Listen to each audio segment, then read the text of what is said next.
Okay, Tank is probably about 4 times my size. He's a big old grizzly bear, and we're gonna have him hop out of the back of his trailer right now.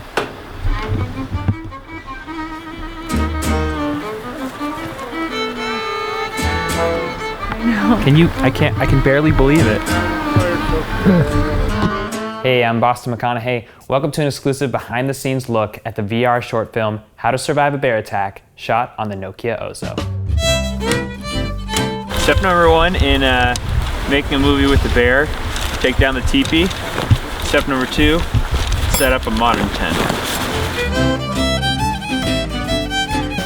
Right now, making films in virtual reality means breaking new ground, figuring out new rules, and ultimately learning an entirely new language. So today we're gonna walk you through step by step some of the challenges and fun, exciting adventures we had out on a cold day in Heber City, Utah.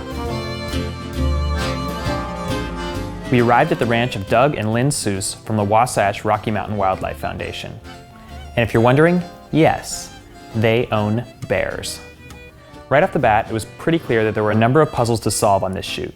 First of which was getting familiar with the new equipment, namely the Ozo. The Ozo 360 camera does 360 and it does 3D, so we have stereoscopic images in all directions that you're looking. Today is our basically tech day. We are just making sure that everything works smoothly. We're gonna go through blocking. We're gonna make sure that all the mechanics of the camera are working so that tomorrow we can come back, do a couple run-throughs and make it happen. And hi, I'm Jeff Bund. I'm the technical support specialist for the Ozo camera. I'm really excited to be able to use the camera on this project. What we're doing is we're allowing storytellers and creators to be creators and getting the technology as much out of the way as possible. And it's safe to say that we battle tested the camera. The average temperature over our 2-day shoot was 8 degrees Fahrenheit. Our next challenge was figuring out the blocking and staging.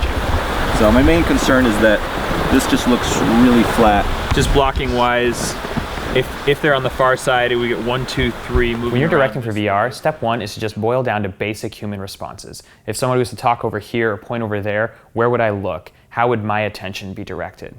And so literally, I just stood in the middle of the actors and had them act out the initial blocking around me. Yeah. You want me running on this side? Yeah, that's good. Or do you want it? Yeah, because we want to keep the audience's attention towards the bear and towards the action. So I was originally thinking maybe we'd split and run around, but let's just have. And maybe. So being on set was actually really cool as an actor. It's just really interesting because with traditional filmmaking, there's a frame. There's a part of your world that's like outside of the camera. But with this, the world was the camera. Action. Acting for VR is actually very similar to theater in the round. So you have a pair of eyes on the actors the whole time. Okay, we need keys. Right. Where are the keys? Right. Then you're booking for the keys. We had to keep a lot of things in mind as we're acting. So of course we had to know our lines, we had to hit our marks, know when the bear was coming in, we had to know when to not say our lines so that the bear trainer could make his calls. Got such close quarters. That's good acting right there. We have a picture up. Okay. Interesting, I think rehearsals are going pretty well. It's just gonna look more panicky, you know. Like, yeah, like, and it'll be more interesting visually, so we can. Once we had the actors' action down, there came another challenge. How could we get the bear, Tank, to enter and exit the scene, keeping eye contact with his trainer, but keeping both him and his trainer off frame when they needed to be?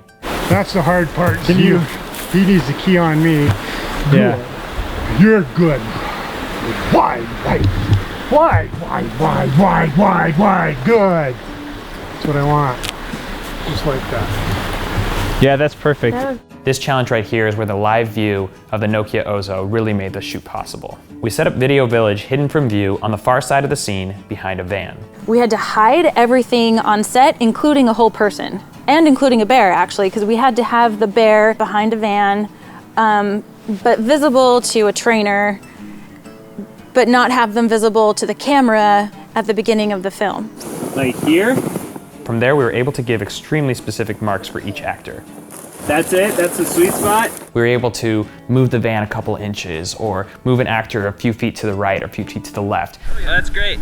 Eric, you're on the mark? I can't see you. It's great. From that point on, we were able to direct the rest of the shoot pretty much like our standard production. All right, cool. Are we set? Yeah, yes. Okay, ready, and action on rehearsal.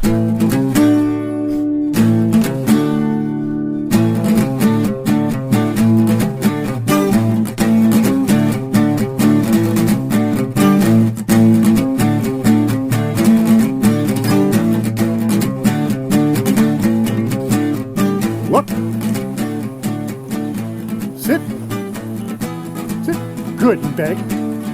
Say your prayers. Right. Peekaboo. In the end, it was a freaking rad experience. We hope you get a chance to check out our video, How to Survive a Bear Attack. Big shout out and thanks to the Nokia team, and make sure to check out the Nokia Ozo. Hugs. Good. All right. You're so good. Awesome, G. You got some good ones there? You're so good. Yeah, we're good.